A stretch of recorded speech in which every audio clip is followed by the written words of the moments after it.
Boa tarde. O caso Janot insere-se no contexto de variados abusos da Lava Jato, revelados pelo Intercept Brasil, de que procuradores agiram para derrubar ministros do STF, investigando-os sem fato determinado e sem competência para investigá-los e constrangendo-os politicamente usando organizações laranjas.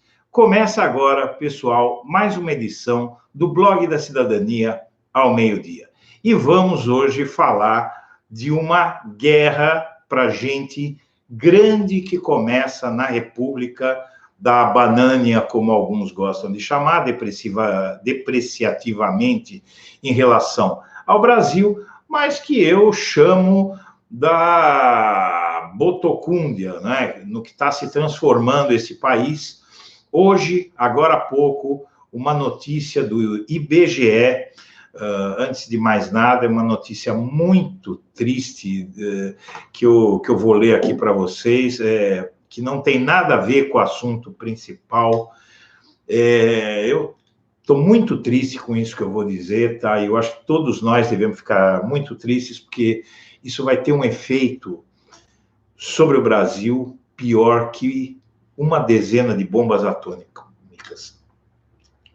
Reportagem publicada por Márcio Postman na Rede Brasil Atual, ex-prefeito de Campinas, ex-presidente do Instituto de Pesquisa Econômica Aplicada, Márcio Postman, uma pessoa que eu gosto muito, tenho uma boa relação com ele. Brasil tem a maior explosão da desigualdade desde 1960, pessoal. A desigualdade que está por trás da crise de segurança pública no Brasil. A pobreza cresceu 10,4% e o desemprego 20,1% desde 2015, desde que começou o golpe no Brasil, que culminou em 16 com a derrubada de Dilma Rousseff. A desigualdade está crescendo 7 vezes mais rápido do que durante a ditadura militar, quando houve um salto gigantesco na desigualdade. Vocês podem esperar a criminalidade explodindo no Brasil nos próximos anos. Mas o assunto não é esse. Nós vamos falar hoje de um fato que eu acredito que pode ser benéfico para o Brasil, que é a questão da guerra que está começando entre o STF e o Ministério Público Federal. E uma guerra que eu acredito que é inevitável e que o Brasil precisa dessa guerra, porque alguns vão dizer, mas o STF é mais poderoso, é mais forte, fica aquela história, né? Quem é mais forte, é o Hulk ou o Super-Homem, né?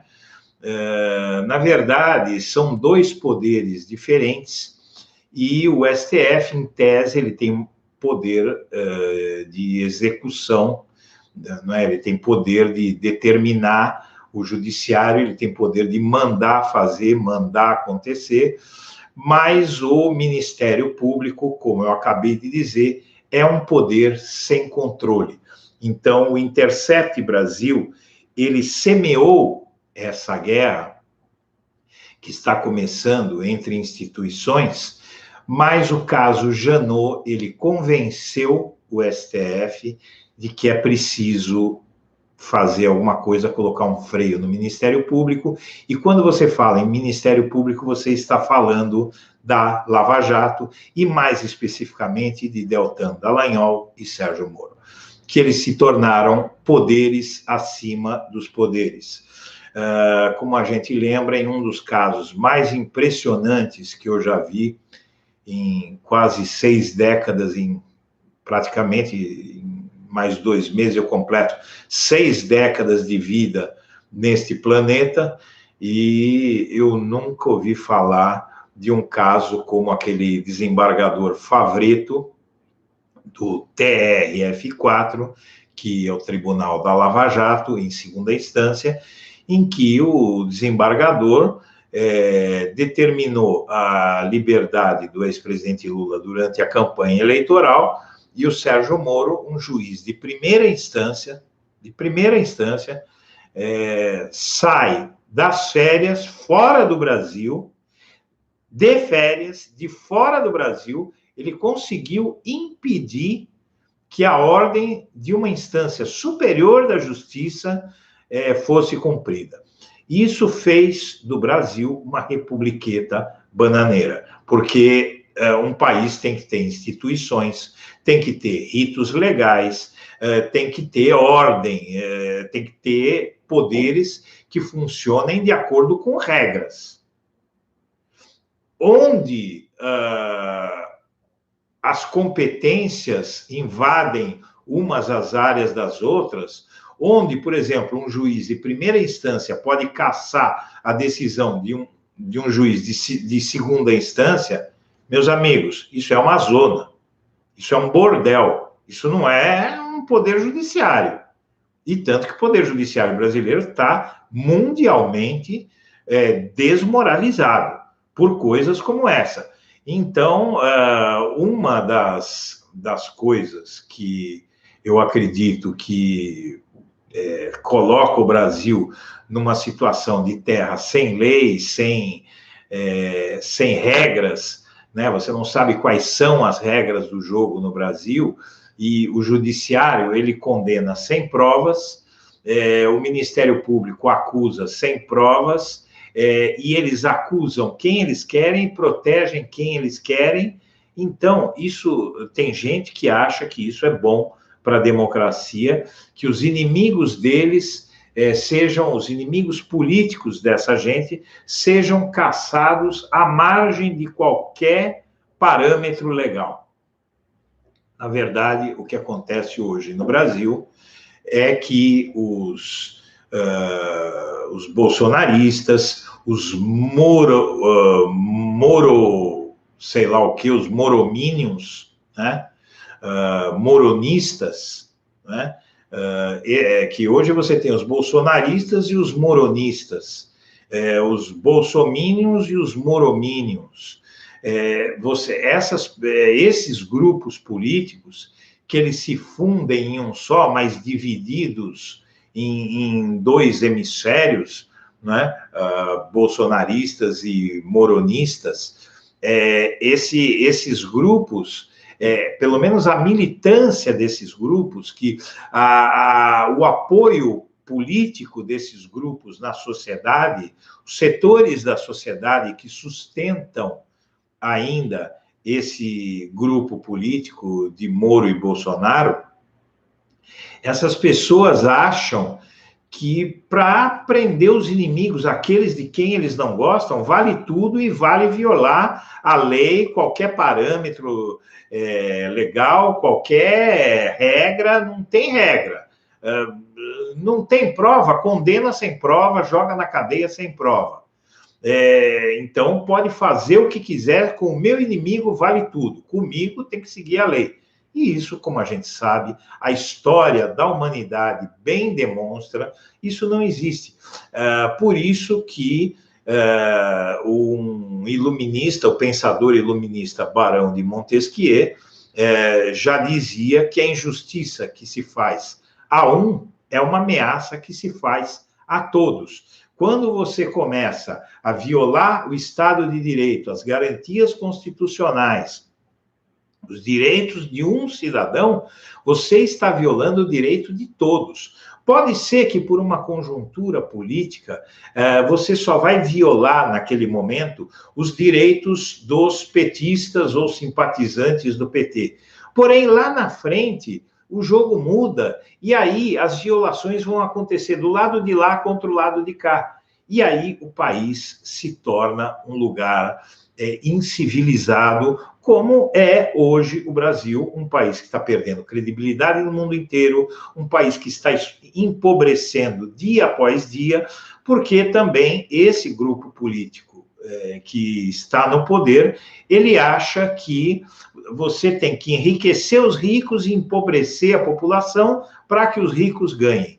E, com isso, os grandes empresários, os ricos, eles ficam concentrando renda, como eu disse que está acontecendo aqui, essa notícia dada pelo Márcio Postman, e a sociedade, o Brasil está concentrando renda e você está empobrecendo a população, e empobrecendo a população, você empobrece o país. Ainda que fique uma casta, nos países mais pobres da África, você tem... quando eu atuava em comércio exterior, eu visitei alguns países da África, África do Sul, Angola, Moçambique, eu ia sempre a esses países para fechar negócios, né? E nesses países você via que era aquela miséria danada, mas você tinha uma elitezinha muito rica ali, pequenininha, como aqui no Brasil. Uma elite pequenininha, mas rica, como existe em poucos países. Então, é isso que querem fazer com o Brasil, aquela massa pobre, faminta, e um pouquinho de gente com um montão de dinheiro. É nisso que estão transformando o Brasil. Aqui tem dados oficiais, o Márcio Postman, essa matéria já está no blog da Cidadania, eu sugiro a todos que leiam, que é coisa que a maioria acha chata, mas isso vai interferir na sua vida, seja você de esquerda ou direita. Esse aumento da desigualdade, da pobreza, vai influir na sua vida, vai gerar um aumento da criminalidade exponencial. Então, bom, pessoal, essa guerra entre o STF e o Ministério Público é uma guerra que ela se baseia nos abusos que o Intercept tem revelado que os procuradores estão cometendo. Então, você tem os procuradores insultando os ministros do Supremo, mandando a Receita Federal vasculhar a vida de ministros, Toffoli, Gilmar, para achar alguma coisa contra eles, para usar contra eles. O Ministério Público usando organizações laranja para fazerem pedidos de impeachment de ministros do Supremo, no caso Gilmar Mendes, e o Supremo se fechou em copas. A derrota que ocorreu da Lava Jato no Supremo na semana passada, ela decorre de um Supremo Tribunal Federal acuado vendo o seguinte: olha, a casa vai cair para nós aqui, porque esse pessoal, eles não têm freio. E tudo isso acontece pelo seguinte, porque a Constituição de 1988, pessoal, ela criou o Ministério Público. Eu vou ler aqui o artigo 129, né, da Organização dos Poderes, das Funções Essenciais da Justiça, do Ministério Público, da Constituição de 88, isso. São funções institucionais do Ministério Público promover privativamente a ação penal pública na forma da lei, zelar pelo efetivo respeito dos poderes públicos e dos serviços de relevância pública aos direitos assegurados nessa Constituição, promovendo as medidas necessárias à sua garantia, promover o inquérito civil e a ação pública para a proteção do patrimônio público e social, do meio ambiente e de outros interesses difusos e coletivos. Promover a ação de inconstitucionalidade ou representação para fins de intervenção da União dos Estados nos casos previstos nessa Constituição, defender judicialmente os direitos e interesses das populações indígenas, expedir notificações. Olha, tem um monte de atribuições e de poderes que a Constituição concede ao Ministério Público Federal, mas o controle do Ministério Público Federal é praticamente inexistente. E o pior, cada procurador é uma ilha, como cada ministro do Supremo também é uma instituição com muito poder, são duas instituições com muito poder, mas os procuradores, eles podem agir de motu próprio.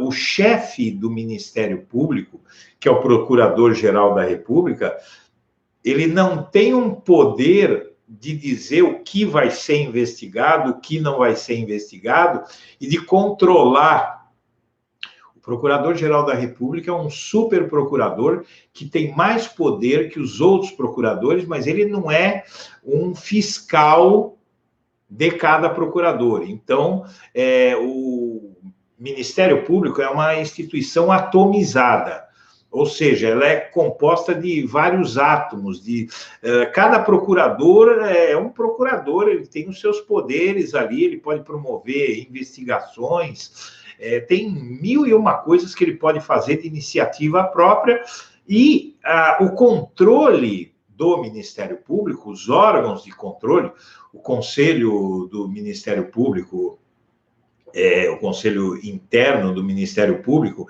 e o Conselho Nacional do Ministério Público, o CNMP, que é um órgão de controle externo do Ministério Público, são órgãos de controle da instituição que eles são fortemente influenciados pela corporação Ministério Público. O órgão interno são eles investigando a eles mesmos, o Conselho do Ministério Público Interno, são eles mesmos investigando eles mesmos, e o Conselho Nacional do Ministério Público, ele tem agentes de outros poderes, tem do Congresso, tem da OAB, tem conselheiros no CNMP, que são de fora do Ministério Público, porém, as duas instituições, a interna e a externa, têm que concordar para você punir um procurador.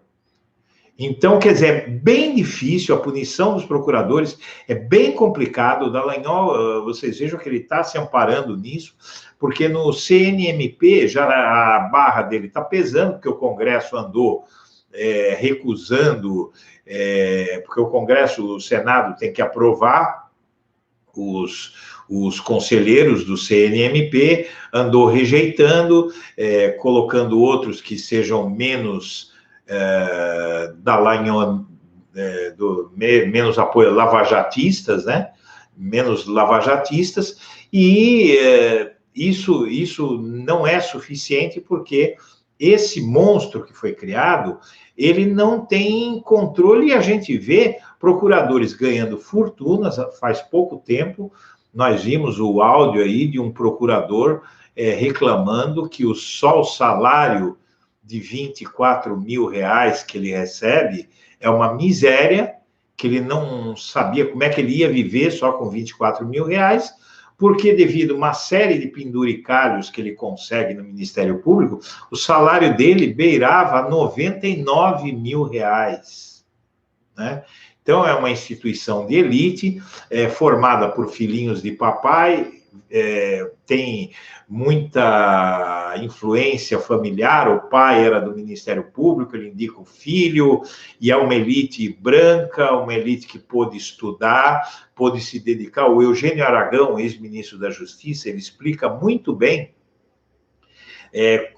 Uma vez, ele explicou para mim muito bem uma vez como é que é essa coisa do Ministério Público, porque é o seguinte, primeiro, vocês sabem, quem estuda sabe que é preciso você saber estudar, entender, você precisa ser treinado para estudar. E isso você pode fazer quando você tem ótimos professores, quando você tem um padrão de vida mais alto, com bens culturais, teatro, cinema, viagens, dinheiro para comprar livros, né? Um pai leitor, uma mãe leitora. Por isso que a classe social influi demais na condição de uma pessoa de progredir nos estudos, a menos que ela tenha uma inteligência acima da média, como a gente sabe que tem muitos que têm, e uma tenacidade acima da média, mas, via de regra, quem vem de uma classe social mais alta, ele acaba tendo muito mais facilidade para estudar. E esse é o caso que faz os procuradores chegarem ao Ministério Público e ganhar fortunas e ter um poder discricionário, como o caso do Dallagnol. Então, a gente sabe, segundo o Intercept, a grande ofensiva da Lava Jato contra o STF, com pedidos de impeachment, aquela procuradora que ajudou um agente externo, o jurista Modesto Carvalhosa, ali, a fazer um pedido de impeachment do Gilmar Mendes, e a Lava Jato agora está levando troco, mas o Ministério Público não se dá por vencido, não está reagindo, porque agora, o que é que aconteceu? Esse caso do Rodrigo Janot, o ex-procurador-geral da República, Rodrigo Janot, que confessou publicamente, vejam que é tal a falta de noção desse pessoal do Ministério Público Federal, que o Rodrigo Janot, agora aposentado, foi o procurador-geral da República que mais atuou na Lava Jato, atuou em consonância com Moro, Dallagnol, eles conduziram o grande ataque da Lava Jato aos governos do PT, né? O Janot e Moro, Dallagnol, eles que conduziram a derrubada da Dilma e a prisão do ex-presidente Lula. Eles foram os braços jurídicos, né? Eles impediram, inclusive, e o STF assistiu tudo de braços cruzados e está aí pagando o preço, virou alvo dessa gente, porque eles sabem do poder que tem. Então, agora o STF está decidido a fortalecer a instituição, e o STF, com o vazamento com a explosão dessa confissão, desse sincericídio do Rodrigo Janot, de que pretendia ir ao STF matar o ministro Gilmar Mendes, e de que também ele amaciou para o Temer e para o Aécio Neves, porque era a regra na Lava Jato, que todos sabem que o que aconteceu com os petistas não aconteceu com muitos outros que eram de partidos considerados estratégicos para apoiar a Lava Jato no legislativo, no executivo, de todas as formas. Então, por exemplo, a Lava Jato, ela poupou o Fernando Henrique Cardoso, poupou o Aécio Neves, poupou o Michel Temer, e o Aécio e o Temer foram, inclusive, pedir proteção ao Janot, que era procurador-geral da República, e a obrigação do Rodrigo Janot era de ter denunciado tanto o Temer quanto o Aécio Neves. E ele não fez isso, ficou quieto, ele prevaricou. Então, numa explosão, eu acredito que esse Janot esteja passando por alguma fase de, sei lá, problemas emocionais, porque ele contou tudo isso que ele pretendia fazer, principalmente matar o Gilmar Mendes. Ele contou num livro que ele está escrevendo, e aí teve muita gente que já tinha, inclusive, avisado o Gilmar Mendes, e que havia esse plano na cabeça do Janot de matar o Gilmar Mendes, né? Então, é um processo bastante assustador, porque o Rodrigo Janot, ele chegou a entrar armado no STF para executar o Gilmar Mendes, e aí a gente se preocupa muito, porque o STF tomou uma atitude que foi retirar o porte de arma e impedir que o Janot se aproximasse de ministros. E ainda mandou fazer uma busca, a Polícia Federal fazer uma busca na casa dele, e aí o que está havendo é que os procuradores, o Ministério Público, o próprio Dallagnol, hoje em entrevista à Jovem Pan, ele disse que está havendo um exagero. Imagina, o Janot, ele confessa que ia matar o Gilmar Mendes, depois de o Intercept revelar que os ministros mandaram a Receita Federal, o Intercept revelar que os procuradores da Lava Jato mandaram a Receita Federal abrir o sigilo de ministros para achar alguma coisa contra o Toffoli, contra o Gilmar, provavelmente contra o Lewandowski, contra todos aqueles ministros que eles acham que não estavam do lado deles. Então eles chegam para a Receita Federal: olha, Você acha alguma coisa aí dos ministros para usar contra ele? Contra eles, desses ministros? Isso é coisa da máfia. E sem um fato determinado, investiga aí. Devem ter conseguido que a Polícia Federal fizesse investigações contra os ministros, insultos aos ministros, pedidos de impeachment terceirizando de ministros, terceirizando para entes privados, organizações que foram usadas pelo Dallagnol para atacar o Gilmar Mendes, né? Então, depois de tudo isso, um procurador-geral da República, outro membro, o principal membro, então, do Ministério Público, queria matar o ministro do STF. Quer dizer, se o STF não reage, e aí agora nós temos uma notícia hoje aqui que eu acho que ela faz com que, no mínimo, o STF resolva tomar uma atitude mesmo. Reação à fala, jornal O Tempo, reação à fala de Janot acirra a militância bolsonarista, esse anúncio é da Folha, que já fala em derrubar o STF.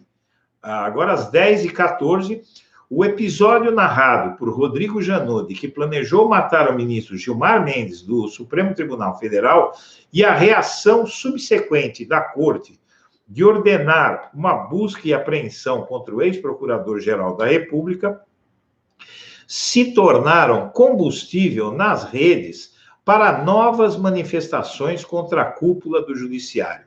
Grupos de apoiadores do presidente Jair Bolsonaro falam até em acampar em frente ao STF na próxima semana para pressionar os ministros. Há quem fale em derrubar o Supremo. Derrubar o Supremo. Como é que se faz isso? O que significa derrubar o Supremo? Como é que se derruba o Supremo Tribunal de Justiça de um país? Então, a burrice, a ignorância, alguém pode falar, são os ignorantes, não pode fazer. Não, mas, gente, eles vão para cima. Semana passada, quando teve o julgamento do caso lá que poderia anular a Lava Jato, vocês viram o que é que os bolsonaristas fizeram. Partiram para cima dos policiais dando pedrada, querendo invadir o STF para obrigar os ministros a tomar a decisão que eles queriam. Grupos de apoiadores do presidente Bolsonaro falam até em acampar em frente ao STF na próxima semana para pressionar os ministros. Há quem fale em derrubar o Supremo. A militância vê abusos e conivência contra a corrupção na atuação de ministros. E aí eles veem o que eles querem enxergar, não é? Eles não querem ver, por exemplo, eles não acham nada demais quando o Bolsonaro muda o chefe da Polícia Federal para barrar a investigação contra o Queiroz. Mas eles não querem que o STF ele tome uma medida que seja para proteger os direitos do cidadão a ter um julgamento justo. O plano relatado por Janot deu força, no âmbito do Supremo, ao inquérito instalado pelo presidente da Corte, Dias Toffoli, para apurar a divulgação de informações falsas e ameaças a membros do tribunal. É o inquérito das fake news. A investigação é conduzida pelo ministro Alexandre de Moraes e teve a oposição, na época, da então Procuradora-Geral da República, Raquel Dodge, que viu arbitrariedade na ação. Foi por meio desse inquérito que Moraes determinou a busca e apreensão na casa de Janot e determinou que ele não se aproximasse de ministro do Supremo. Para o senador que propôs a CPI da Lava Toga, Alessandro Vieira, do Cidadania, esse foi mais um abuso ilegal da Corte. Enquanto o STF toma medidas contra a Lava Jato, e vem muitas outras, tá? O mês de outubro, eu já relatei, várias matérias da imprensa estão dizendo, haverá muitos casos da Lava Jato, envolvendo a Lava Jato no Supremo, tem a suspeição do Moro, tem o inquérito das fake news, E tudo isso vai acontecer agora em outubro, vai ser um mês de intenso confronto entre a Lava Jato e o Supremo. Evidentemente que o Supremo ele tem um poder mais efetivo, porque o Ministério Público ele pode mandar para a Justiça, mas o Supremo tem poder de decisão sobre todo o Judiciário, ele pode tomar decisão sobre qualquer coisa, inclusive sobre o Congresso, ele pode mandar parar, mandar fazer, ele pode interferir na Polícia Federal. O que acontece é que na Câmara no Senado existe uma CPI que procura individualizar e intimidar os ministros, né? Mas também existe a possibilidade de o STF considerar essa CPI ilegal, porque existe um princípio de separação dos poderes. Então, um inquérito, uma CPI que busque intimidar ministros do Supremo, ele seria considerado ilegal pelo próprio Supremo. Mas tem uma briga boa aí, uma briga entre o Ministério Público, a Lava Jato, e a gente sabe que a Lava Jato envolve também alguns setores do Judiciário, como a Justiça Federal em Curitiba, no Paraná. A gente sabe que tem, e também no Rio Grande do Sul, no Tribunal Regional Federal da 4ª Região, está amplamente aparelhado pela Lava Jato e pelo antipetismo. Então, essa briga, ela promete que vai ser muito maior do que a gente pensa, mas a Lava Jato, em tese, e o Ministério Público, em tese, eles têm uma fragilidade muito maior por conta do poder de decisão que o Supremo tem de mandar, de fazer acontecer. Eu acredito que a decisão do Lula, tomada, que pode favorecer o Lula, isso deve causar um grande rebuliço aí social entre os apoiadores da Lava Jato, mas o Ministério Público tem uma matéria de hoje aí, do Dallagnol, dizendo, a reportagem do UOL, que ele explica a bondade da Lava Jato de pedir a progressão de regime do Lula para o semiaberto. Ele diz: estamos cumprindo a lei sobre Lula ir ao regime semiaberto. Imagine, há pouco tempo atrás, eles estavam querendo impedir o Lula de ser libertado, e agora eles querem colocar o Lula em liberdade pelo seguinte: eles apostam que com o Lula em liberdade, o inquérito de suspeição contra o Sérgio Moro, ele perde a razão de ser, né? Porque o Lula vai estar em liberdade, então, mas é evidente que isso na cabeça deles, porque o fato de o Lula ter sido libertado não quer dizer que a condenação dele foi justa, e a suspeição do Moro para julgar esse inquérito é uma coisa diferente, porque aí ele não vai estar progredindo de regime. Se for anulado, ele se torna inocente automaticamente. Ele não está mais condenado a nada e não tem regime semiaberto, não tem regime nenhum, porque ele não está mais preso, né? Então, a Lava Jato continua, o que está acontecendo, que eu acho que essa guerra com o Supremo vai ser boa, porque ela vai impor limites à Lava Jato, mas a Lava Jato continua querendo ultrapassar limites e usar a instituição para viés político, para eles conseguirem produzir fatos políticos, como é essa soltura do Lula, que para eles seria temporário, e o Dallagnol, ele, como sempre, está aí tentando fazer valer os interesses do grupo político dele sobre todas as leis, ignorando todos os ritos, e agora tentando anular investigações no Supremo. Quer dizer, eles tentam produzir efeitos que estão muito além da competência deles. Do outro lado, enquanto a militância bolsonarista, que é a cabeça do Supremo, deputados e senadores reagem à ameaça do Janot contra o Gilmar e estão querendo a cabeça do Ministério Público, que também se estranhou muito, e um papel muito grande nesse processo vai ser esse inquérito das fake news, no que diz respeito à guerra do STF com o Ministério Público.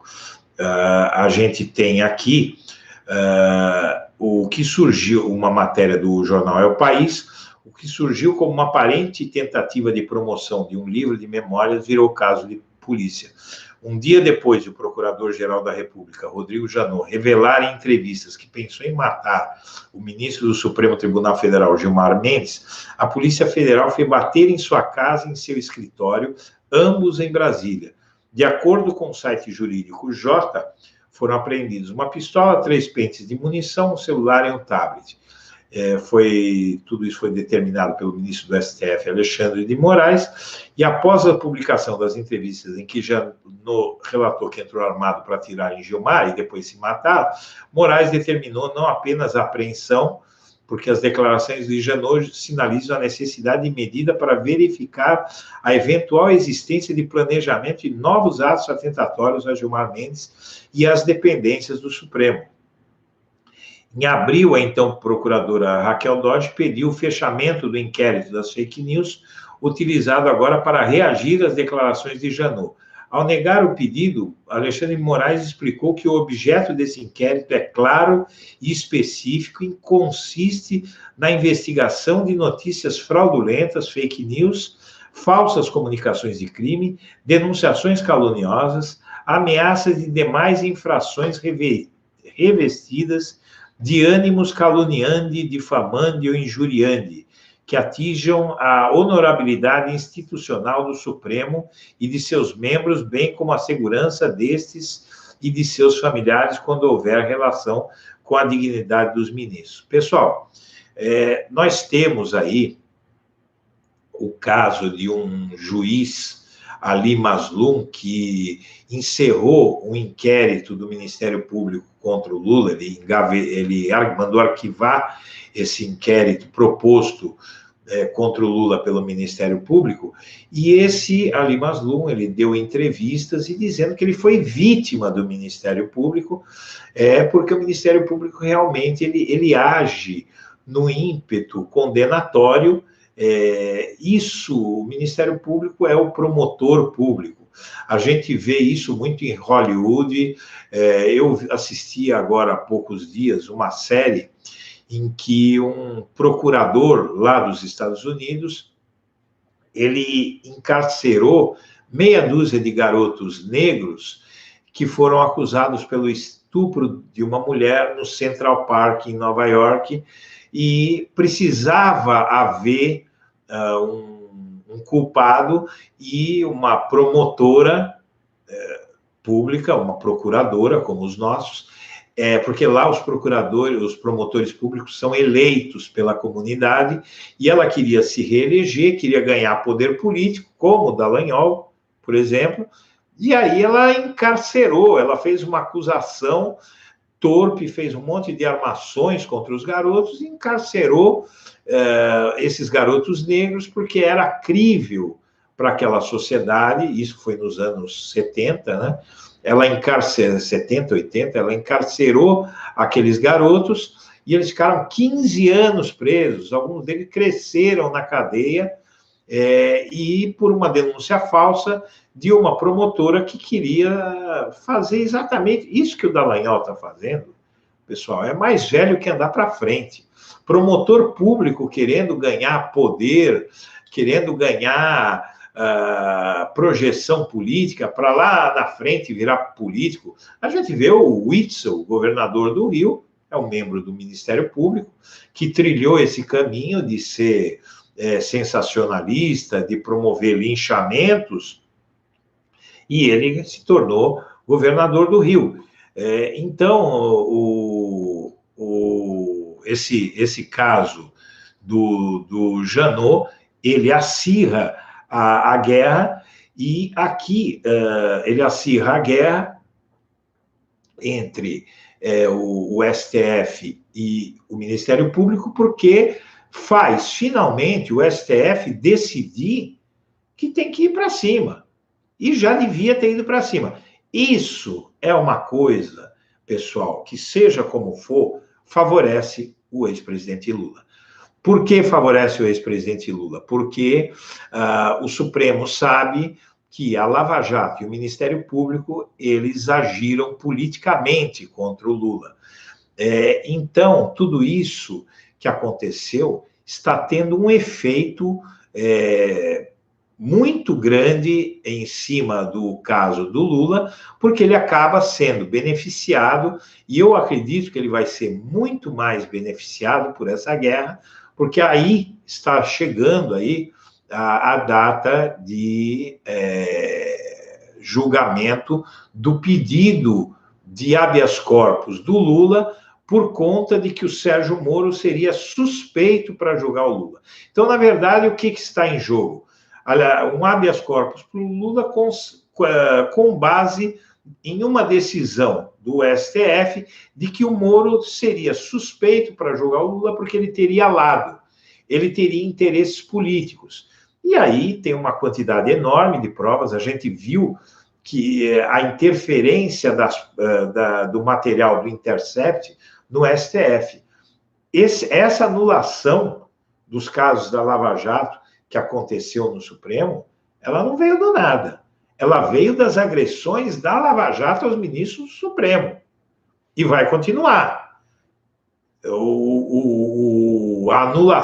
Essa anulação não teria acontecido há um tempo atrás. Porém, o Dias Toffoli já se convenceu, ou ele foi pressionado, porque é uma pessoa pública fraca, o Toffoli, ele é um sujeito fraco, ele cede a pressões. Então, se a mídia começa a fazer pressão no Toffoli, ele cede.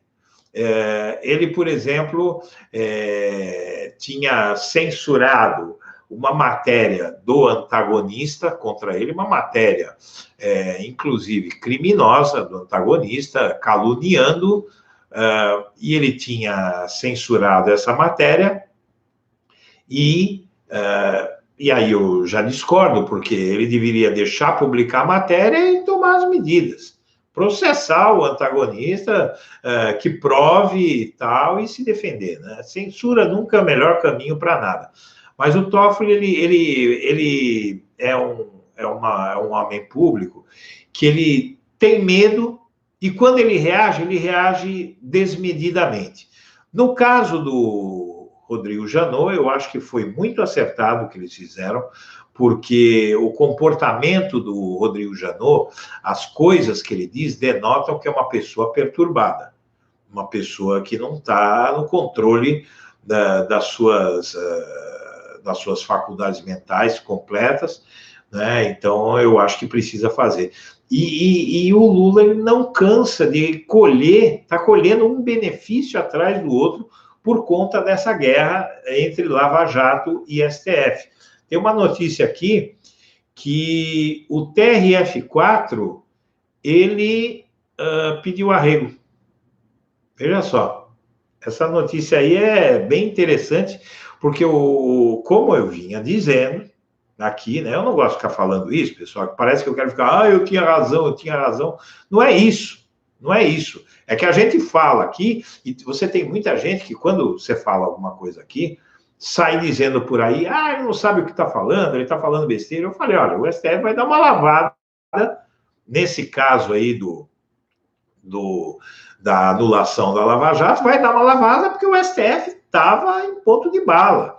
E muita gente, não, eu não acredito que vai acontecer, alguns são mais gentis, outros são mais, você está enganando as pessoas. Não estou, eu estou falando aquilo que a minha apuração me revela que vai acontecer. E outra coisa que a gente tinha dito que ia acontecer aqui, nos últimos dias, é que o TRF4, ele não tinha jeito, ele ia ter que parar o inquérito do sítio de Atibaia, porque isso está na mão do STF. Não adianta o TRF4 correr com aquele inquérito, porque o STF está anulando o processo. Então, o que adianta o TRF4, Pedro Gebran Neto, lá, o amigão do Moro, e aqueles outros dois que fizeram aquela condenação infame do caso do triplex, do Lula, inclusive a condenação do caso do triplex, eles condenaram o Lula e fizeram acusações que nunca tinham sido feitas na acusação do Lula, né? Eu acho que era outro fato que o STJ devia ter anulado aquele julgamento, porque foi um julgamento suspeitíssimo no TRF4, no começo, acho que foi em janeiro ou fevereiro do ano passado, né, que teve aquele julgamento lá. Eu fui até para Porto Alegre para acompanhar, para cobrir o julgamento do Lula no TRF4. Foi uma lavada, os 3 ministros assim votaram igualzinho os 3, e rápido, sumário, e ainda alguns deles fizeram acusações ao Lula que não eram conhecidas.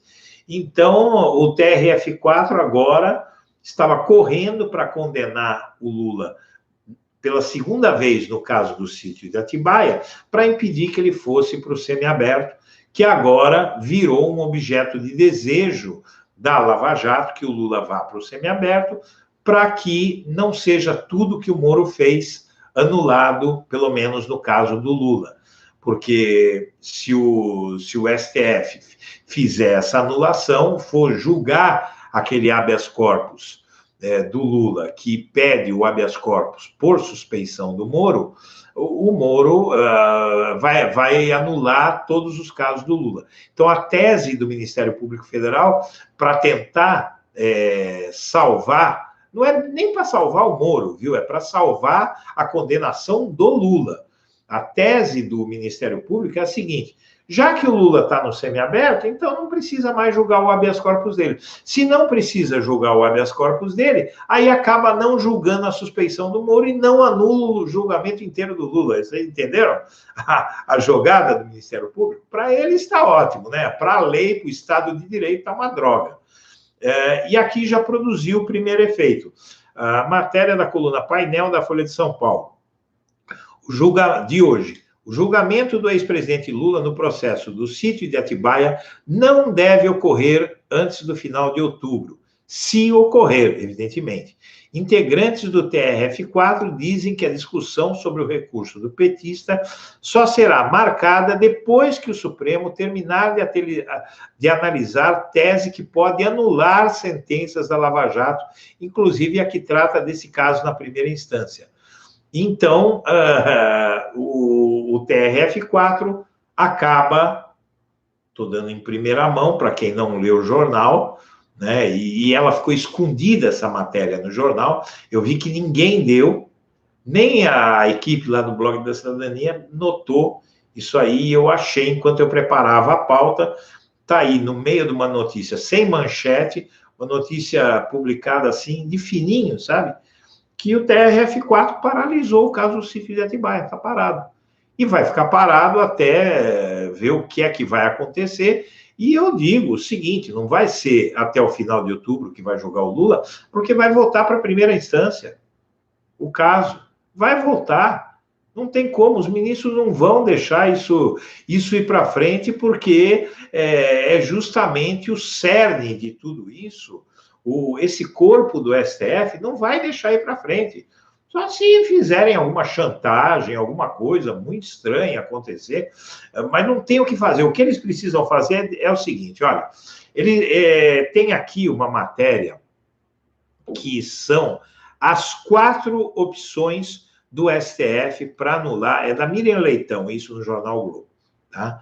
Mas não importa, ela deu as 4 possibilidades de o STF modular a decisão de quinta-feira passada. Modular, o que que é? É colocar uma condicionante para aquele processo fazer jus à anulação. Então, vamos lá, as 4 possibilidades. Possibilidade 1. O ministro Alexandre de Moraes propõe que retrocedam os processos apenas dos que reclamaram. Foi o caso de Aldemir Bendini, ex-presidente do Banco do Brasil e da Petrobras, e é o caso do ex-presidente Lula. O ex-presidente Lula, o Léo Pinheiro, fez alegações contra ele, ao mesmo tempo que o Lula fez as alegações finais. O Léo Pinheiro, inclusive, trouxe novas acusações contra o Lula, e o Lula não teve como se defender dessas acusações, porque ele não sabia das acusações. Ele entregou as suas considerações finais, o Lula, e o delator, o Léo Pinheiro, entregou as suas. Porém, nessas alegações finais do Léo Pinheiro, continha acusações novas, inclusive, ao Lula, e aí a defesa do Lula pediu à primeira instância que, para Gabriela Hart, aquela juíza que plagiou a sentença do Moro, pediu a ela o seguinte: olha, o Lula precisa rebater essas últimas acusações, e ela não vai rebater nada, isso aí já está decidido. Ela já tinha copiado o processo do Moro e o Lula ficou sem poder reagir. Ele pediu, então, uma das condicionantes que pode haver no caso da anulação do processo na Lava Jato, por o réu não ter podido ter tido a última palavra no processo, só vai valer, uma das condicionantes é que só vai valer para o réu que reclamou, que não pôde falar por último. O Lula reclamou. Outra possibilidade, a ministra Carmen Lúcia propõe o STF estudar caso a caso de quem pedir para anular o processo, para decidir quais devem retroceder. Para Carmen Lúcia é mel na chupeta, né? Porque aí, quando chegar na vez do Lula, vai se formar aquele antipetismo todo, vai pressionar para os ministros se acovardarem e não deixarem o Lula sair. Esse caso aí, eu duvido que vai acontecer, porque vai ser uma discriminação, vai ficar muito claro que está se querendo fazer justiça para uns e não para outros.